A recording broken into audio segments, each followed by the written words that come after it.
آج عمران خان اور ان کی اہلیہ بشرا بی بی کے خلاف جج صاحب نے عدت کا فیصلہ سنا دیا۔ مختصر فیصلہ جو کہ مفصل فیصلے کا ایک جسٹ ہے اور جس پہ سب کچھ پتہ چل جاتا ہے،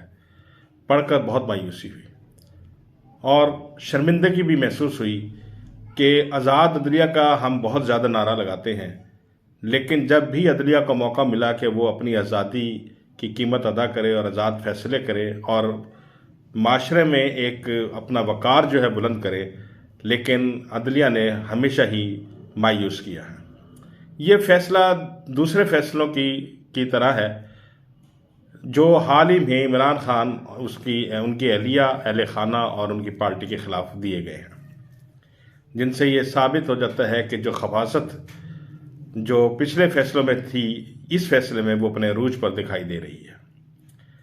انتہائی افسوسناک بات ہے کہ جج صاحب نے جس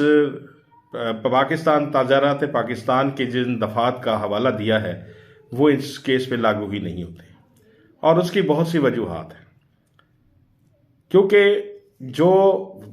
جس مسلک سے یا جس فقہ کے مفتی سعید صاحب اور خاور منیکا جو ہے وہ پیروکار ہیں، ان کے مطابق 3 طلاقوں کے بعد ان کا میاں بیوی کا رشتہ ویسے ہی ختم ہو چکا تھا، اور 3 طلاقوں کے بعد خاور منیکا اپنی اس طلاق کو واپس نہیں لے سکتے تھے۔ لہٰذا یہ کہنا کہ جناب عدت کی پیریڈ پورا ہوا ہے یا نہیں ہوا،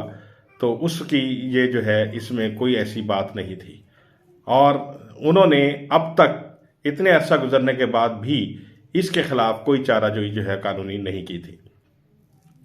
دوسری صورتحال جو ہے اس میں یہ ہے، جو مفتی سعید صاحب کا کردار ہمارے سامنے آیا ہے کہ ایسے ہی علماء جن کو علماء سو کہا جاتا ہے، انہوں نے ہمارے صالح علماء کو بھی بدنام کیا ہے،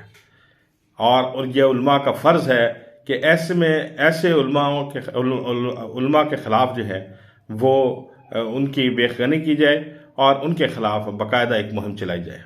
اور ان کے اپنے دائرے جماعت سے جو ہے وہ خارج کیا جائے۔ جہاں تک جج صاحب کا تعلق ہے، مجھے تو اس حد تک شرمندگی ہے آج اپنے وکیل ہونے پر کہ میں کسی نہ کسی حوالے سے عدالت سے جڑا ہوا ہوں، اور میں حیران ہوتا ہوں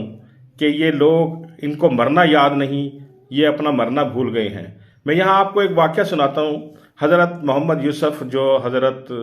امام ابو حنیفہ رحمۃ اللہ علیہ کے شاگرد تھے، جب ان کا وقت آخر نزدیک آیا تو وہ بڑے زار و قطار رو رہے تھے۔ ان کے شاگرد جو بیٹھے ہوئے تھے انہوں نے کہا، کیا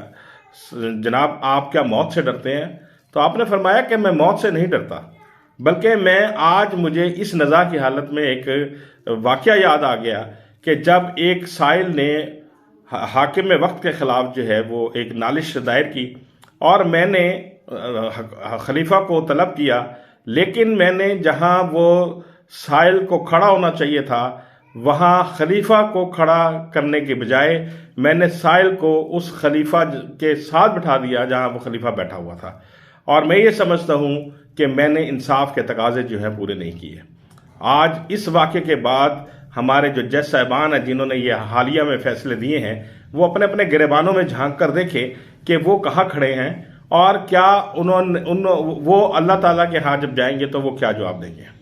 جہاں تک اس فیصلے کا تعلق ہے تو یہ میں حیران ہوں کہ اپنے فیصلے میں جج صاحب لکھ رہے ہیں کہ وہ میاں بیوی ہے۔ میں نے ایک پوسٹ جو ہے وہ لگائی ہے جس میں میں نے پوچھا ہے کہ کیا نکاح فسخ ہو گیا ہے؟ اگر نکاح قائم ہے تو پھر یہ فیصلہ جو ہے وہ اپنی موت آپ مر جائے گا، لیکن یہ صرف یہ کہنے سے کہ وہ فیصلہ آگے جا کے کالعدم ہو جائے گا بات نہیں بنتی، بلکہ ایسے ججوں کی اور ایسے فیصلوں کی بےخنی کی جائے۔ اور میں اس سے ایک قدم اور آگے بڑھ کے چیف جسٹس پنجاب کو کہتا ہوں، جن کے ماتحت وہ سارے لوگ ہیں، کہ کل کو باز پرس آپ سے بھی ہوگی کہ آپ ایسے ججوں کے جو ہے وہ اگر حمایت کریں گے یا ان کے خلاف کوئی تعزیبی کارروائی نہیں کریں گے جنہوں نے عدلیہ کے وقار کو ٹھیس پہنچائی اور عدلیہ کے وقار کو ملیہ میٹ کیا، اور یہی جس کی وجہ سے آج لوگ جو ہے وہ عدلیہ پر اعتماد نہیں کرتے، بلکہ کوشش کرتے ہیں کہ وہ اپنے معاملات خود نپٹائیں۔ اللہ تعالیٰ ہمارے ملک پر رحم کرے، اور اللہ تعالیٰ ہمارے اس ملک کو اپنی ان تمام لوگوں کی خباثتوں سے اور رذیل پن سے محفوظ رکھے جو اس ملک کے ٹکڑے ٹکڑے کرنا چاہتے ہیں۔ نفرتوں کے بیج جو بو دیے گئے ہیں وہ ہر آنے والے لوگوں کے لیے اور ہر آنے والے حکمران کے لیے جو ہے وہ ان کے گلے کا پھندا بن کر رہیں گے.